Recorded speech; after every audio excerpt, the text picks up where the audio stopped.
Right. Well, hello, everybody. Today's session is practical computer science, memory allocation, and garbage collection in PHP. This is the first one I'm doing on a series of practical comp sci. So let me know if it's of interest, if this type of content feels like it's missing from Drupal conferences, and I'll keep the series going.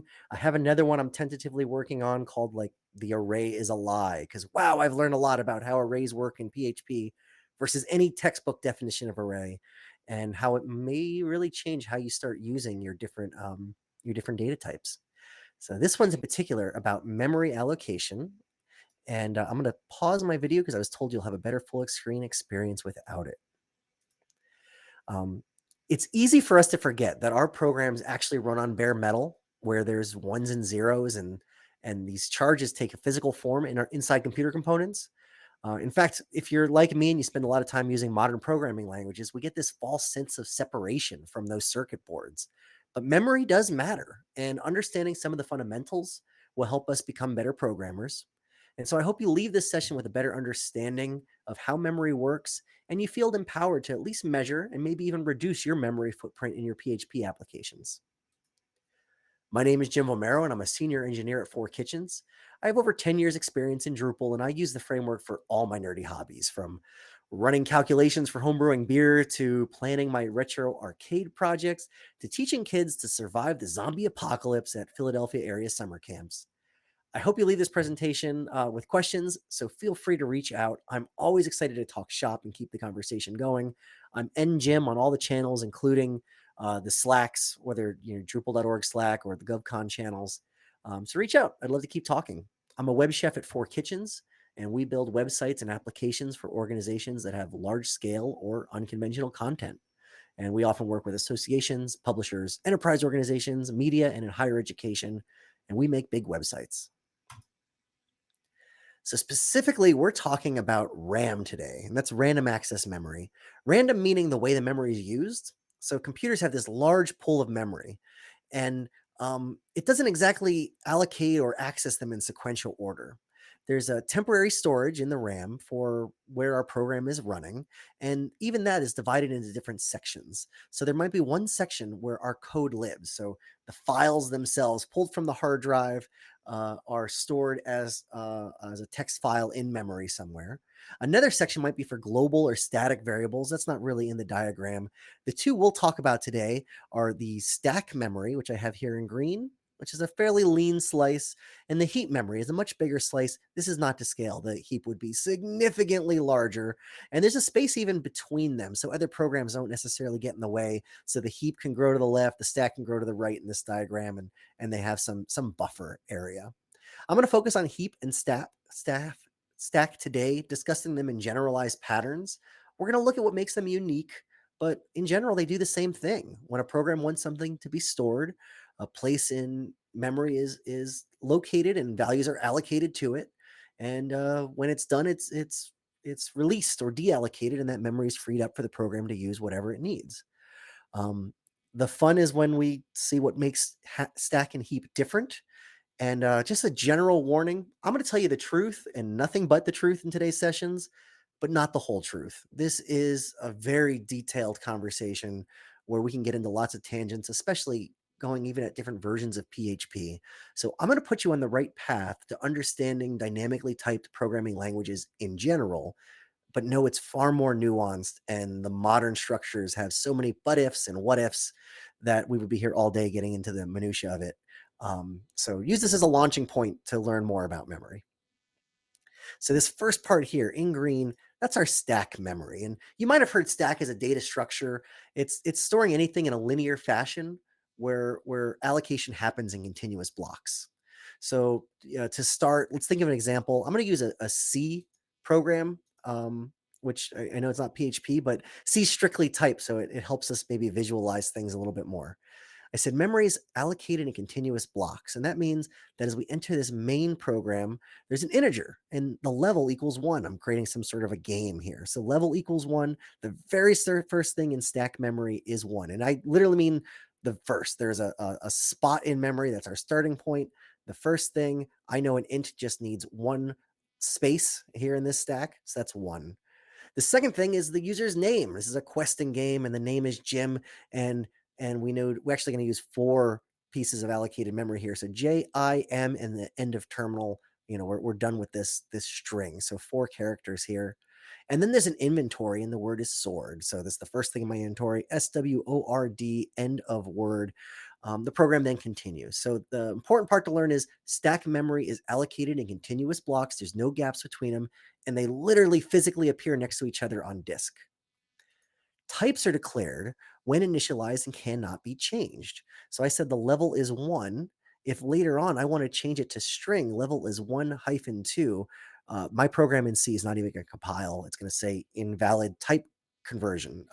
This can't all of a sudden be an int to a string. We're used to be able to do that in PHP, and we'll discuss why in a moment.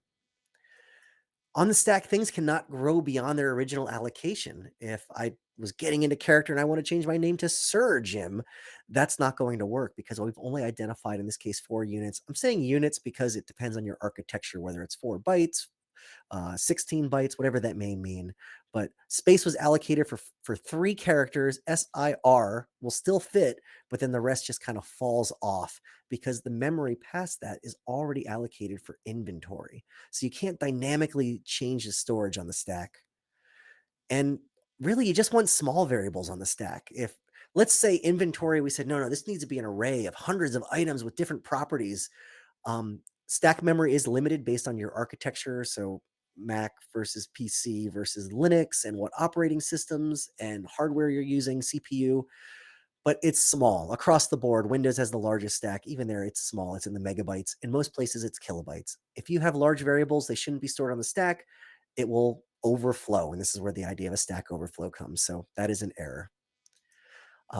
Finally, memory on the stack is freed once the stack frame is popped off. And this is a new concept of a stack frame. So in this program, we're in main. This is going to create a single stack frame, which I have here as a brace.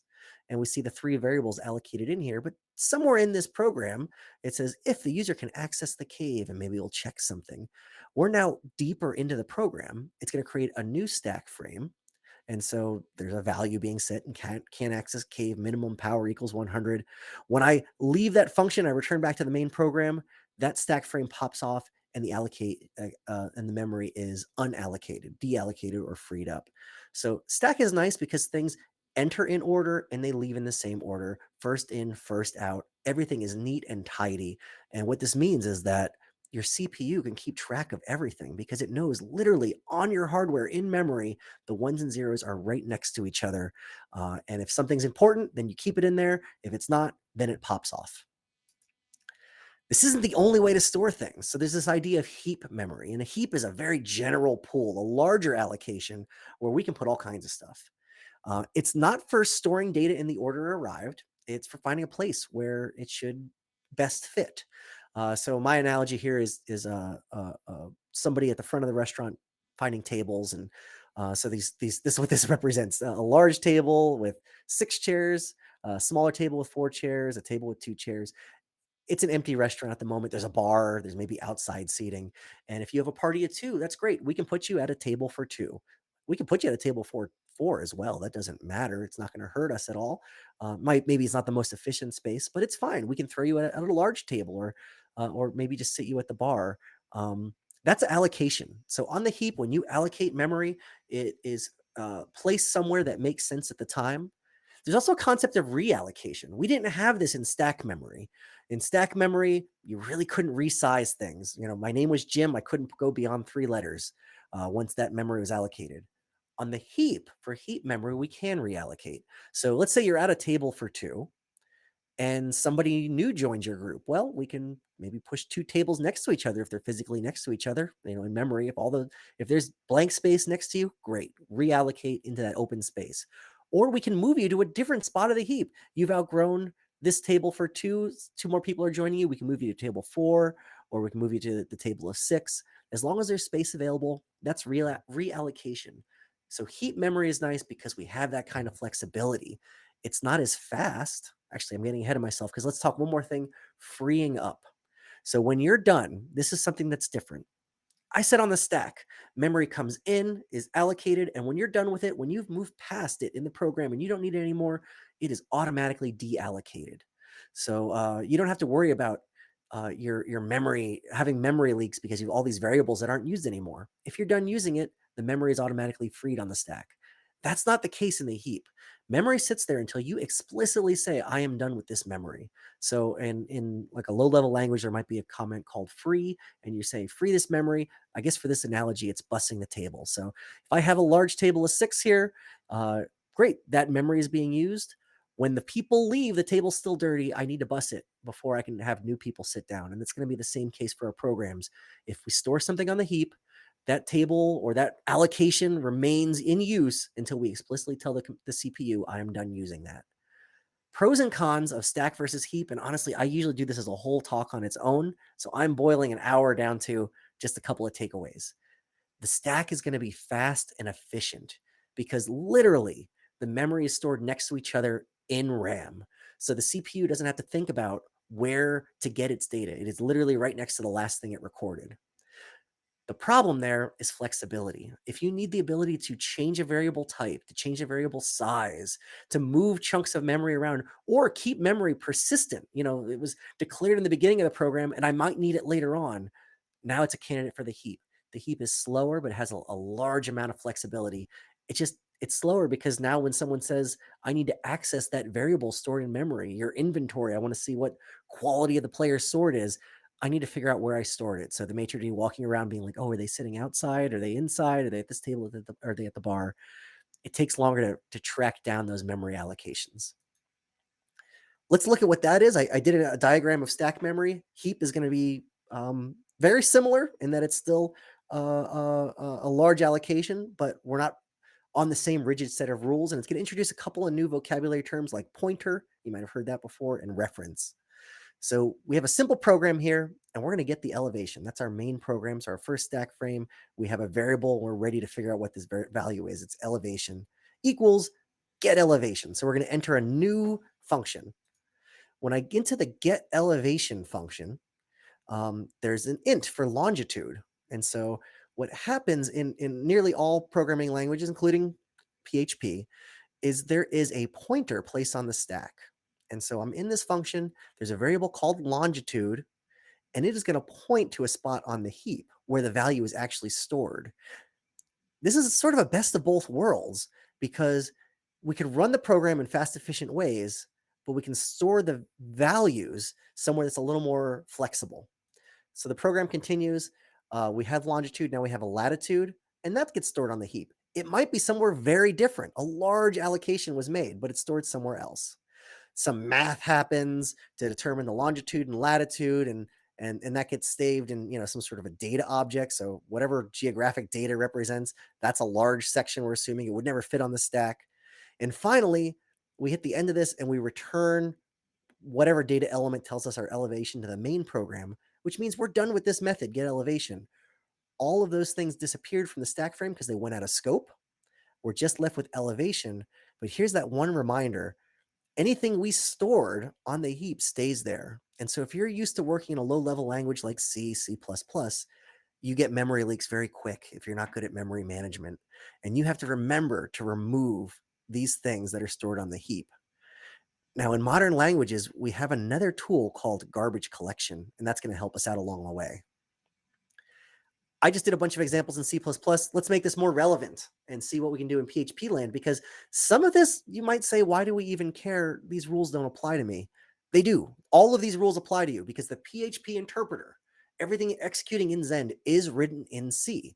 So all of those aforementioned rules apply, even if they don't feel like it, or even if I'm going to say something super pedantic to make it make sense. So in PHP, we might have an array of ducks. Huey, Dewey, Louie. And we want to add Daffy to the end. Great. Or we want to push rubber onto the end of this ducky array. We can do that. We're changing an array in real time. And we can do that because these values are stored on the heap. Another thing we can do in PHP is change the type. I had shown an example where you couldn't change from level 1, the integer, to level 1-2, the string. But we do that all the time in PHP. Count equals false. Count equals 3. Count equals null. Count equals 1, 2, 3 as strings in an array. Here's where I'm going to get pedantic. Why can we do this? Because all of these things are the same type a variable, even if the value has a different type. And let me see if I can make that explain a little slower. In PHP, nearly all values use the same variable type, and it's called a ZVal. And the ZVal is flexible enough that the ZVal can look or have a value that's like a boolean, like an int, like a null, like an array, like an object. What a ZVal looks like. And getting back into memory, every time a new variable is created in PHP, it's creating a new variable, not of type int, not of type string, not of type object. It's of type ZVal, which is our catch-all. And a ZVal is two 64-bit words. The first 64 bits are for the value itself, so the number 1. And the next 64 bits are for a bunch of metadata. And the only ones we're really worried about is the type. So we're going to say, oh, the type is an int. Is int or a long, a double, a string, whatever it may be. There's also a type flag. So is ref counted is probably the only one we're going to talk about today as we get into more efficiently memory allocation. But the takeaway here is every value in PHP, every variable is stored as the type of ZVal, not as a string, not as an array. The type is a ZVal, and it has metadata that can track things like, oh, but this value is an array. It also means we can change these. Something that starts out as null can be true later, can be double later. And that's one other thing to note. No matter how small or large, how large or small your values are, every variable in PHP is initially stored as two 64-bit words, so 128 bits, even if you're just storing the value of true. It's good to keep in mind. You wonder how some of this stuff gets bloated compared to, say, C, which can store true in a single bit technically. How does this work? Let's look at a similar program. We're just declaring some variables. The name equals Ada.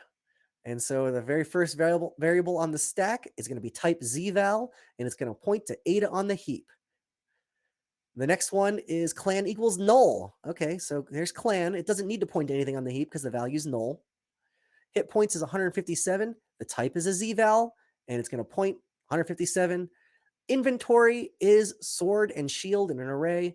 And here's where we start getting into nested ZVals. So on the stack, there's a variable called inventory, and it's going to point to two more ZVals, one which is a sword and one which is a shield.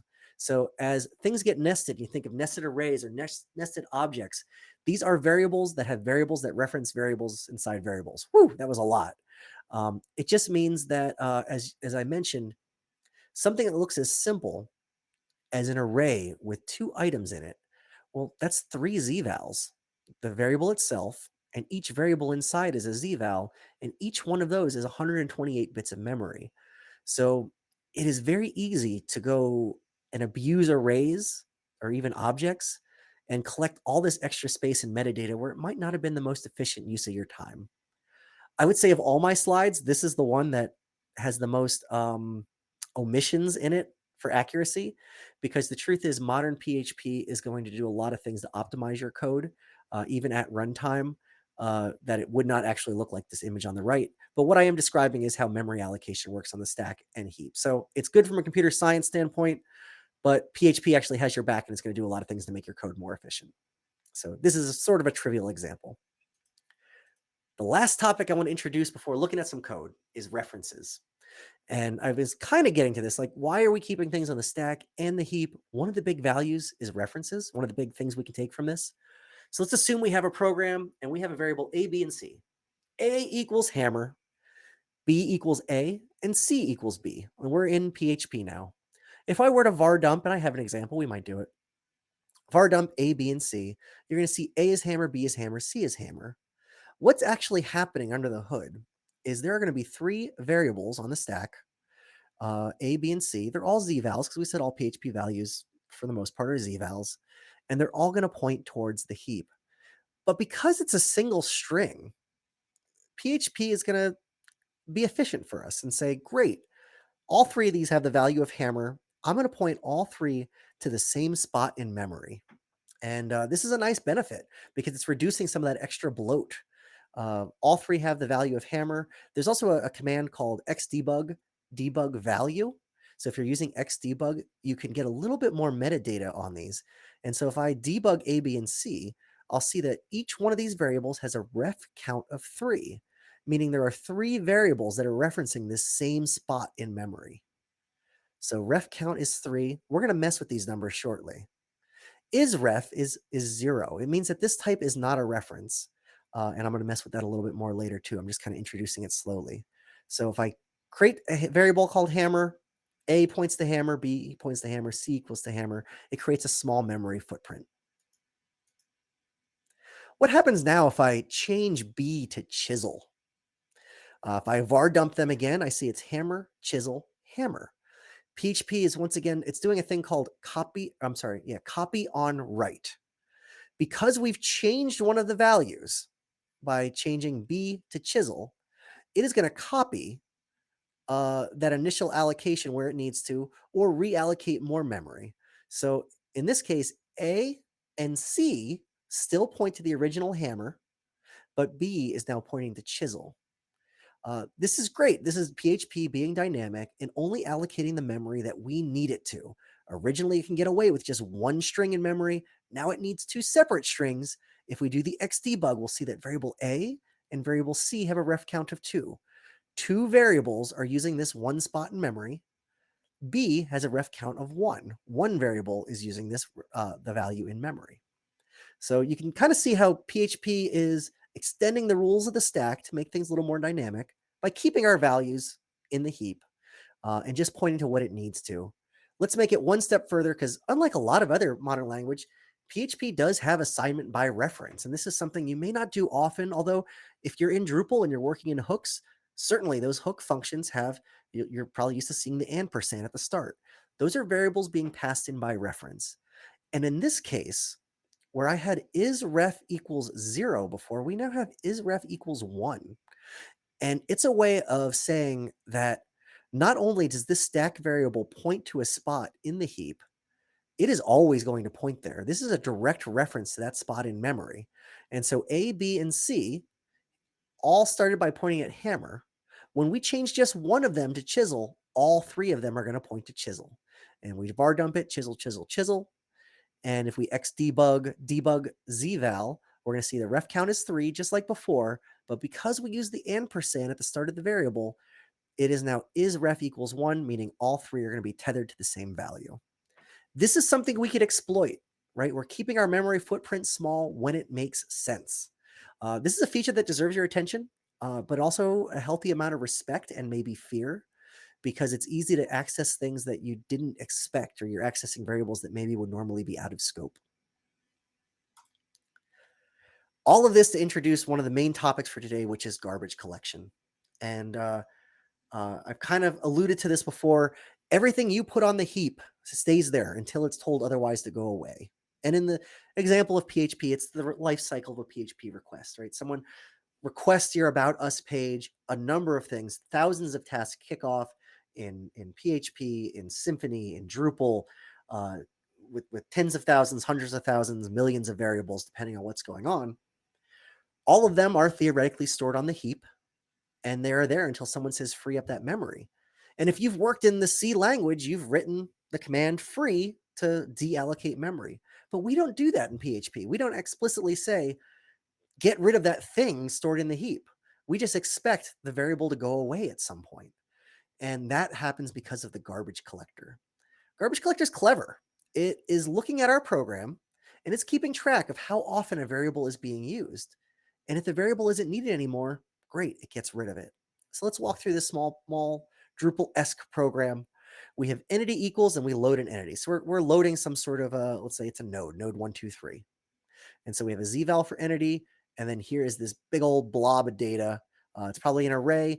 And the ref count is 1, or you've seen that before. There's this single reference to it. We now call this function update owner. And we're going to pass the entity to it, although now I've called it node just to keep things a little more distinguishable. Entity is getting passed to update owner. Update owner is taking in entity. And so there's a new variable in this scope called node. That's a new stack frame. And so we started with on the stack with entity, and now we have a new one called node. But because they're literally the same thing, it's being passed in and it's referencing in a soft way that original entity. They are going to point to the same spot in memory. I had a boss who used to harp on this stuff. He would kind of say, only pass what you need, to a function. Otherwise, you're going to abuse memory. That might have been true in the language we were doing, but it's not true in PHP. In fact, this is this once again, it's watching us, it's helping us, it's protecting us. And that if I pass an array to this function, that's fine. Both variables are going to point to the same spot in memory. And now the ref count went up by 1. So the ref count is now 2. That's the data keeping track of itself, saying there are 2 variables that are pointing to this allocation in memory on the heap. Inside update owner, I do any work I want, set the owner, save. And there are 2 ways to remove the reference count. The first place is when I hit this terminating brace. When I leave this function, all of the variables that are still around, in this case node, are going to have their ref count decreased by 1. And so this ref count, I think I did it here. So node set owner. Oh, geez, I almost missed an important part. Here's one other thing that's important. I'm not telling the whole picture, but this is very important on how garbage collection works. I said copy on write. There was an entity variable.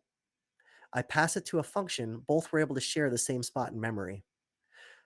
But on this next line, I set owner to 1. I've now changed node.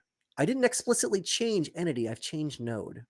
And so it's going to do the copy on write. And now I do have 2 versions of this variable in memory. This is a good thing to note. And it's actually an easy one to get stuck on. If you're passing things by a soft reference, just passing it to a function, and you make even the smallest change, it will quickly double, or if it's in a loop, triple, quadruple, wherever that may be, the amount of memory being used to store that one variable. If I wanted both to be held together, I could add that ampersand and do a hard reference, and that would limit my memory footprint. But I didn't. I said set owner equals 1, so I've changed my node variable. It is now copied on write. I have 2 versions of this variable in memory. I save the change. I get to this terminating bracket. And when I get to this terminating bracket, now this node variable, the one in scope, decreases its ref count to 0, and the garbage collector is going to free up that memory for us. So garbage collector will automatically get rid of anything that went out of scope, assuming its ref count went down to 0. Now, entity is still at 1 because the program is going to continue. So there's only one other way to decrease this ref count, and that is by unsetting things. So if I unset a variable, it will decrease the ref count by 1. And now the garbage collector says, great, ref count is 0. Let's clear out that memory. That was a lot of talk. Let's look at some code examples. And I know this is a fairly technical piece, so feel free to drop in questions, and I will without a doubt leave 10 minutes or so at the end to go over them. But yeah, let's look at some code. I'm going to skip over the first few because all of my code examples are on GitHub. So this is your chance to look at it. But I did that exact, actually, I'll do the very first one. So this very first one, I want to introduce 2 functions to you. The one, this is native PHP. You can do this on all your programs to just get a baseline sense of where you're working. Memory get usage, that function, and memory get peak usage. For this program, I'm going to check the memory usage at the start of my script before anything happened, and I'm using a round function to report it in kilobytes, and I'm going to echo it to the screen. Then I'm going to create a really big variable. It's an array with 10,000 items or 100,000 items. I'll check the memory again.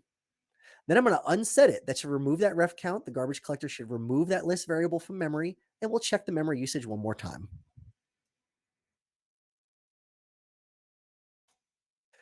I am using Lando, and I guess I'm not on the most up-to-date version, so you're going to see some warnings there, but that's unrelated to the work we're doing. So the initial usage, just even before my script started running, was 236 kilobytes. I created a large variable, and you can see it bumped up to 14,000 kilobytes. I unset that variable. It went back down to 236 kilobytes. So I suppose the takeaway here is if you're done with the variable, feel free to unset it. Get rid of it. Oh, thanks for the shout out on Zeesh. I do love it.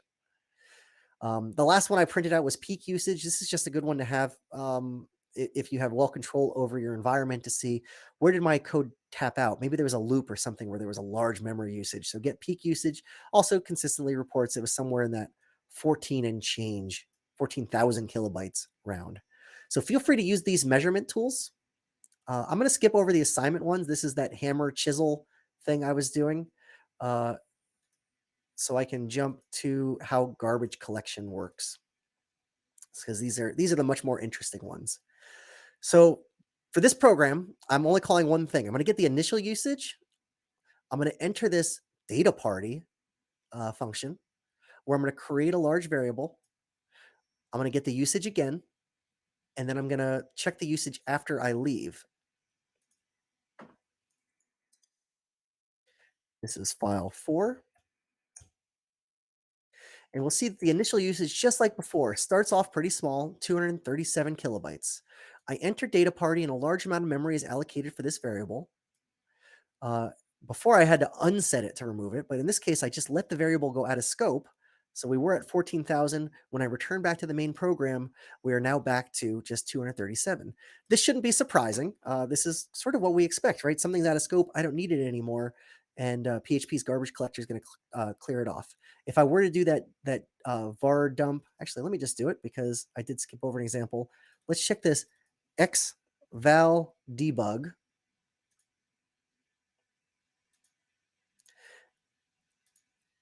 And I'm going to do it right here, xval debug. For whatever reason, xdebug wants you to name your variables with strings. I don't understand it, but it works for me. Oh, geez, this is complicated because it's dumping out a big array. Here it is. Here is the list variable, and we can see that is ref equals 0, ref count equals 1. So ref count equals 1. That's how many places is this variable using. And so right now, this list variable is only used in one place. When it goes out of scope, that is decreased by 1. It goes down to 0, and that's when the garbage collector takes over. Where can this go awry? You've probably heard of memory leaks before. We're going to create one. This is where it can get a little ugly. So in my example, I am going to get memory usage. I'm going to call a function called family tree, and I'm going to get memory usage again when my family tree is done. In my family tree, I'm going to create 2 people. There's me. I'm a person. Who knew? And then there's my daughter, Gwen. She is also a person. There's a property on the person. So, Jim can have a child of Gwen. Gwen can have a parent of Jim. And if I scroll up to look at what that object looks like, we see a person can have a child, a parent, some amount of data, and I'm just putting that big old variable in here so we have some meaningful number to work with. So we can see the memory leaking. So there's just the data. It's just a placeholder to make sure that these objects are large, but each one has a child and a parent. So what we're creating here is a circular reference where at initiation, Jim is referenced in one place, right? This Jim variable is going to be somewhere on the heap, but it's only in one place. Jim equals some value. Gwen is referenced in one place. Gwen equals some value. When we add it here, Jim's child is Gwen. Now Gwen is referenced in 2 places. And we're going to do it the other way too. Gwen parent is Jim. Now Jim is referenced in 2 places, itself, its own definition, and within Gwen.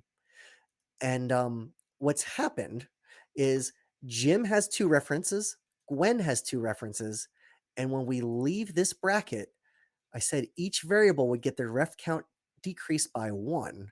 And so the ref count stays at 1. It went from 2 to 1, meaning it's not going to leave the heap. It stays in memory because we have this circular reference that's still around. Let me run the script and we can see what happens. Oops.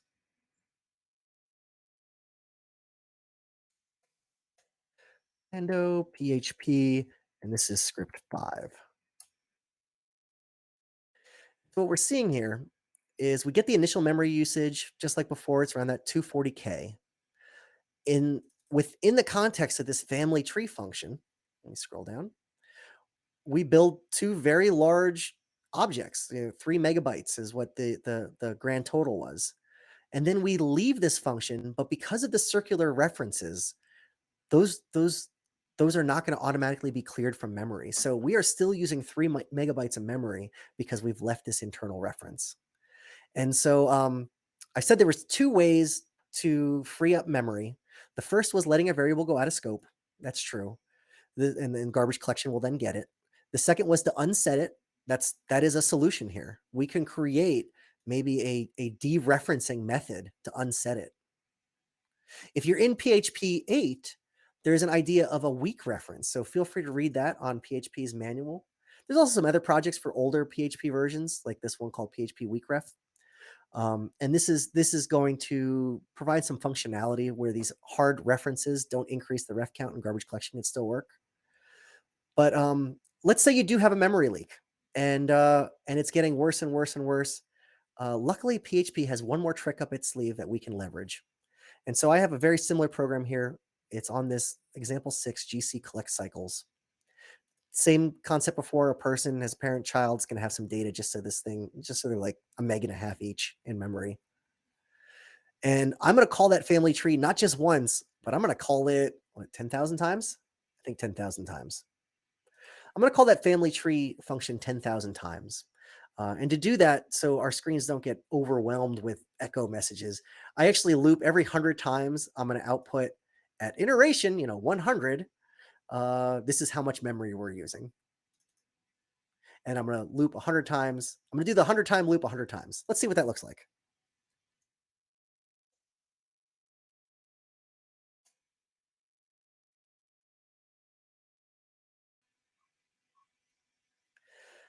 I don't know if you saw it, but something interesting happened.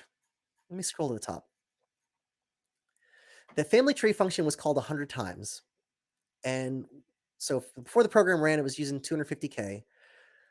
It was used looped 100 times. And because of the circular references, some of those variables stay on the heap out there in memory because they had a reference count that was too high. And so almost 30 megabytes are hanging out there in memory. It runs another 100 times, and now 50 megabytes are hanging out in memory. And this continues to accumulate. So we have hundreds or thousands of megabytes in memory, risking our processes crashing, I guess, at some level. 500, 600 megabytes. And then something really interesting happened. And I don't know if you noticed it. There was a point where our program seemed to pause. And that wasn't the screen catching up. It literally did pause.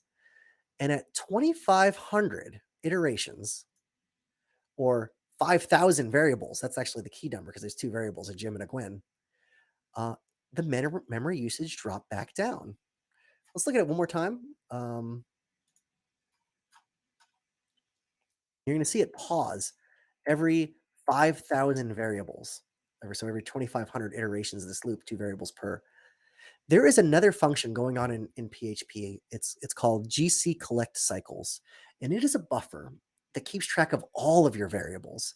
And so every time you create a variable, it's adding it to this buffer, and it's saying, I'm going to check on this variable later and see if it's still in use. And it's looking for circular dependencies that have been orphaned. And once there are 5,000 variables in this buffer, it completely pauses your PHP program and checks every single one of them. Is this variable still in use? Is this variable still in use? Is this variable still in use? Double checking its math because the ref counts, as we see, can lead to memory leaks. And if the variable is no longer in use, it frees up that memory. And that's why every 2,500, we see the program, let's find one here. We see it jump back down to the kilobyte range. So it's a nice tool to know that PHP doesn't want your program to crash. It's going to spot check things where it can, but it also sucks because it means that your program halts while this process is happening. And so you want to be as careful as you can. If I were to unset these variables manually because I was done with them, then they wouldn't be filling up space in this buffer, and I could just have gotten rid of them out of the box. So I'll leave some time at the very end here for more examples, but let me finish up my slide deck because I do have some more code examples if those interest you. I do want to hit the takeaways, though, before I'm out of time. First, don't abuse arrays. This is becoming less and less an issue in modern versions of PHP because it's not entirely treating everything like a dynamic array. There's a lot of reasons, a lot of good articles of how arrays work in modern PHP, but it is still extra metadata if something can be stored as something smaller. Eliminate those references to references.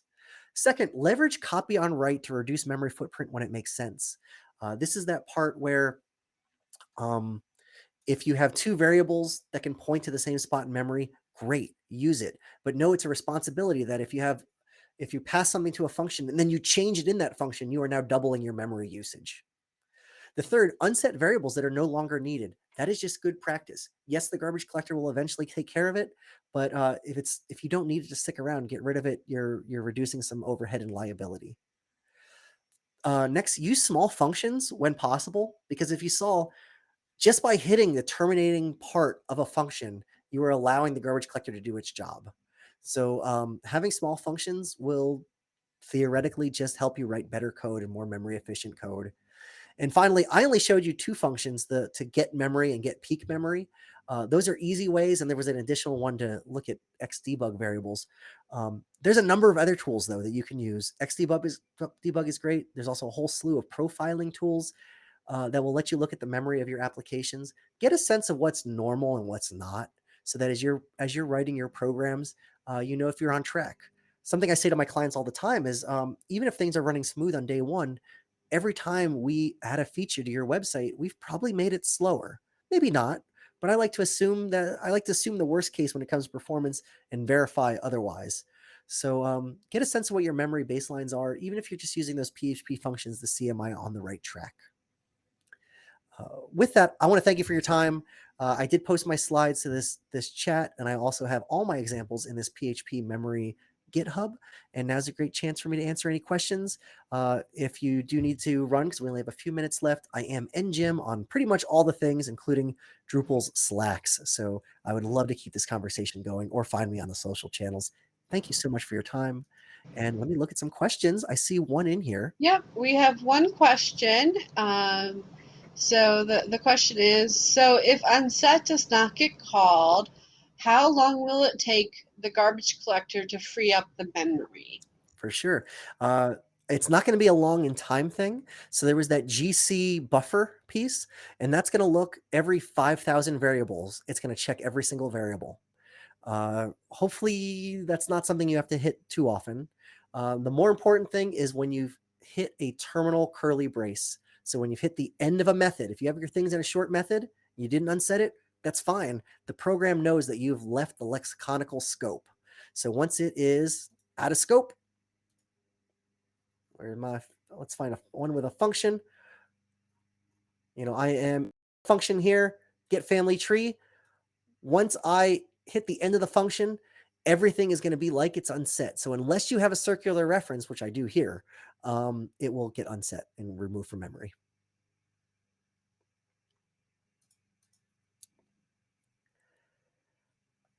This was a lot. ZVals is super interesting. I think that was the biggest thing that was an eye-opener for me, realizing that PHP can be so flexible because there's just one type of variable.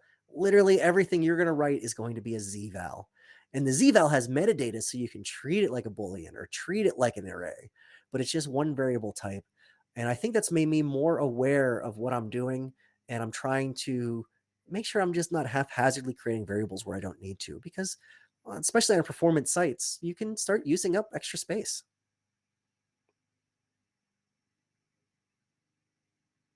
Well, thank you so much for the time. I'm going to stick around for a couple in case folks have more questions. I love this conference. I've attended so many times in person. Looking forward to seeing everyone's face again. I'm hoping next year we'll be right there. And to all the conference organizers, this has been fantastic last few days. So thank you for all that you do. Great, thank you. Looks like we might have another question.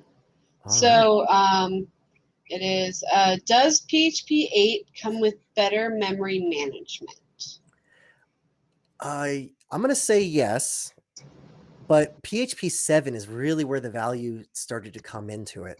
So in PHP 7, there was a re-architecture of things like arrays, where the interpreter is going to look at it. And if you pass an array of 3 objects, PHP may say, great, this is an array of 3 objects. I'm going to give you a dedicated space in memory. It's actually going to use more overhead per variable, so it runs faster. So PHP does a few things where it looks at like a short list of items, and it tries to calculate what's the most memory efficient way for me to store it. If it's a list of 3 items, it will allocate a spot in memory because it knows that's the fastest way. If instead you're allocating memory to something like printing the time function, well, that time function can't be known until runtime. There's that little sort of compile step in PHP. So the time function, it needs to allocate a more dynamic space. So even something as simple as an array or a string, PHP now has multiple data types for storing that, starting with PHP 7, and it's going to dynamically make that decision for you. And so that's why you see so many benchmarks of jumping to PHP 7 and things being so much faster. In PHP 8, we're seeing incremental enhancements, including the build out of better and more granular metadata for things like ZVals. You're going to see a lot more variables that are stored in the ZVal itself in PHP 8. Let's see if I can get to it. I know I'm hitting time.